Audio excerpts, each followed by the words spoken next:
Video followers రివ్యూలోకి వెళ్ళే ముందు కొత్త చూస్తున్నాను కానీ మన ఛానల్ సబ్స్క్రైబ్ చేసుకోకపోతే ఒక సబ్స్క్రైబ్ అనేది చేసుకోండి. నేను కంప్లీట్లీ పక్కన బెల్ ఐకాన్ కూడా ఆల్రెడీ ట్యాప్ చేసుకోండి. ఎందుకంటే నేను చేసే further videos, movie updates, movie content అంతా మీకు నోటిఫికేషన్ ద్వారా పాపప్ మెసేజ్ ద్వారా రావడం జరిగింది.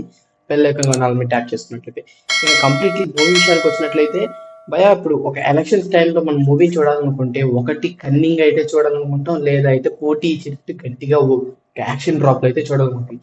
బట్ ఇక్కడైతే ఏదైతే మనం కన్నింగ్ అనండి యాక్షన్ డ్రాప్ లో ఉండేది ఎక్స్పెక్ట్ చేసేది అవతల విలన్ సైడ్ నుంచి ఎక్స్పెక్ట్ చేస్తాం ఎక్కువగా. అంటే ఈ విలన్ ఎంత పవర్ఫుల్ గా ఉంటే ఆ యొక్క మూవీ ఆ రాజకీయాలు కానీ అంత హైలైట్ అవుతాయని చెప్పి నా ఒపీనియన్ అయితే ఉంటుంది. సో కంప్లీట్లీ నేను ఈ type of election type movies ఏవైతే ఉంటాయో ఆ వాటికి ఇవే ప్రిఫరెన్స్ అయితే ఎక్కువ ఇస్తాను. ఒకటి విలన్ అనేది చాలా స్ట్రాంగ్ గా ఉండాలా, లేదంటే ఒక కన్నింగ్ అయితే ఉండాలా, అంటే తను ఏం చేస్తున్నాడు ముందే పసిగట్టలేనంత అయితే ఉండాలి మూవీ అనేది. సో కంప్లీట్లీ ఇక్కడ చూసుకున్నట్లయితే విలన్ తో కాదు మనం పోటీ పడాల్సింది, బెట్ ఫస్ట్ హీరోయే ఫస్ట్ తన రోల్ ఎలా ఉందంటే తను గుడ్డా బ్యాడా అనే కన్ఫ్యూజన్ అయితే ఉండడం అయితే జరిగింది. సో అందరికీ బ్యాడ్ అని తనకి తను గుడ్ అని చెప్పి ఒక ఈగో ఫెయిల్ అయితే మనకి ఇందులో విశ్వక్సేన్ గారిని అయితే చూపించడం అయితే జరిగింది. సో కంప్లీట్లీ ఇట్లాంటి పాయింట్ ఆఫ్ వ్యూ అయితే మూవీ తీసుకోవడం కాబట్టి ఒక కొత్త తరహాలో అయితే మూవీ అయితే రావడం జరిగింది. ఫస్ట్ ఆఫ్ ఆల్ మూవీ విషయానికి వచ్చినట్లయితే మూవీ అయితే సూపర్ ఉంది భయ్య. అంటే on time super hit, super duper hit అని చెప్పడం సూపర్ ఉంది మూవీ అనేది. కంప్లీట్లీ వాచబుల్ టు థియేటర్ అని చెప్తాను. ఎందుకంటే ఈ యొక్క మూవీలో ఆ సీన్స్ అనేవి అంత మంచిగా ఎస్టాబ్లిష్ చేయడం అయితే జరిగింది. కొన్ని సీన్స్ అయితే మీరు ట్రైలర్ లో చూసారు, కొన్ని వర్డ్స్ అయితే వాడడం జరిగింది. బట్ ఆ వర్డ్స్ ఎందుకు వాడారని చెప్పి నేను అనుకున్నాను ఫస్ట్ ట్రైలర్ చూసిన తర్వాత, ఈ ఎందుకు భయ్య ఈ వర్డ్స్ ఎందుకు ఇప్పుడు వాడారని చెప్పి. సో కంప్లీట్లీ ఆన్ స్క్రీన్స్ మీద ఆ వర్డ్స్ చూసేసరికి ఏంటంటే ఈ పర్టికులర్ డైలాగ్ ని ఫుల్ఫిల్ చేయాలంటే ఆ వర్డ్ ఉండాలేమో అనిపించింది. మోస్ట్ ఆఫ్ ది యూత్ కి అయితే బాగా కనెక్ట్ అవుతుంది మూవీ అనేది. ఫ్యామిలీ ఆడియన్స్ కి అయితే కొంచెం ఈ వర్డ్స్ వల్ల కానివ్వండి, తను చేసే ప్రవర్తన వల్ల కానీ కొంచెం డిస్కనెక్ట్ అయితే అవ్వచ్చు. ఎందుకంటే యూత్ కి అయితే చాలా బాగా కనెక్ట్ అవుతుంది. ఇంకా ఫస్ట్ హాఫ్ చూసుకున్నట్లయితే సూపర్ గా మూవ్ అయిపోతే కామెడీకి కామెడీ ఉంది అంటే ఇలాగే ఫైట్ కి ఫైట్స్, యాక్షన్ కి యాక్షన్. విశ్వక్సేన్ గారి క్యారెక్టర్ అయితే సూపర్ అని చెప్పాలి ఈ మూవీలో. ఇంకా ఇంటర్వెల్ తర్వాత వచ్చే ట్విస్ట్లు కానివ్వండి, ఇంకా అంటే హైలైట్ ట్విస్ట్ అంటే ఏం లేదు, అంటే హైలైట్ అబ్బా ఇది కదా అన్నట్టు ట్విస్ట్ అయితే ఏం లేదు.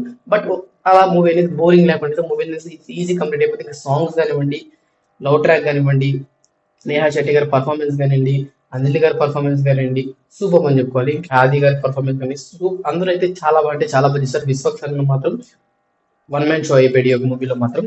కంప్లీట్లీ మూవీ అనేది వాచబుల్ థియేటర్ చెప్తాను. ఇంకా మూవీ గురించి ల్యాగ్ చేసి సీన్స్ గురించి చెప్పి మీకు స్పాయిలర్ యాక్ట్ చెప్పిన జస్ట్ రివ్యూ అయితే మన ఛానల్ చెప్పండి. మూవీ అయితే చాలా బాగుంది, ఆన్ స్క్రీన్ వాచ్ చేయండి.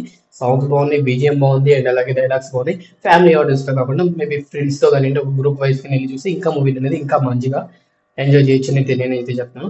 ఇంకా కంప్లీట్లీ చూసుకున్నట్లయితే ఇందులో మైనస్ ఏం లేవా భయ్యా అంటే ఏం మైనస్ లేకపోతే సూపర్ డూపర్ హిట్ కదా, ఇంకా మైనస్ లేకుండా ఉన్నాయంటే కొన్ని ఉన్నాయి భయ్యా. పర్టికులర్లీ విశ్వక్సేన్ గారి క్యారెక్టర్ ని రిప్రజెంట్ చేసేటప్పుడు కొంచెం నెగిటివ్ షేడ్స్ ని కొంచెం ఇంపాక్ట్ చేయడం అయితే జరిగింది. ఆ నెగిటివ్ షేడ్స్ ని ఎలా చేశారన్నది కంప్లీట్ గా అయితే చూపించడం జరిగింది. అంటే కొంతమంది ఆడియన్స్ కి అయితే అర్థమవుతాం ఇది నెగిటివ్ షేడ్ అని అయితే అర్థం అవడం అయితే జరుగుతుంది. కానీ కొంతమంది ఆడియన్స్ కి అనేది ఇది నెగిటివ్ షేడా అన్నట్టు ఉంటుంది. కాబట్టి అది నెగిటివ్ షేడ్ అనేది ఇంకా కొంచెం ఇంక్లూడ్ చేస్తుంటే మూవీ అనేది ఇంకా అంటే ఒక బ్యాడ్ బాయ్ ఒక గుడ్ బాయ్ గా కన్వర్ట్ అయ్యాడు మూవీలో అనేది ఆ యొక్క చేంజ్ అనేది చాలా క్లియర్ కట్ గా అయితే కనిపించలేదు అని నేనైతే అనుకుంటున్నాను. సో ఒకసారి మీరు మూవీ చూసిన తర్వాత మీరు ఒకవేళ మీరు మూవీ చూస్తుంటే కింద కామెంట్ సెక్షన్ లో కామెంట్ చేయండి. అండ్ మోర్ ఇంట్రెస్టింగ్ అప్డేట్ కోసం మన ఎస్ఎస్కే క్రేజీ సబ్స్క్రైబ్ చేసుకోవడం మాత్రం మర్చిపోకండి. So these the video guys and take care again. By by.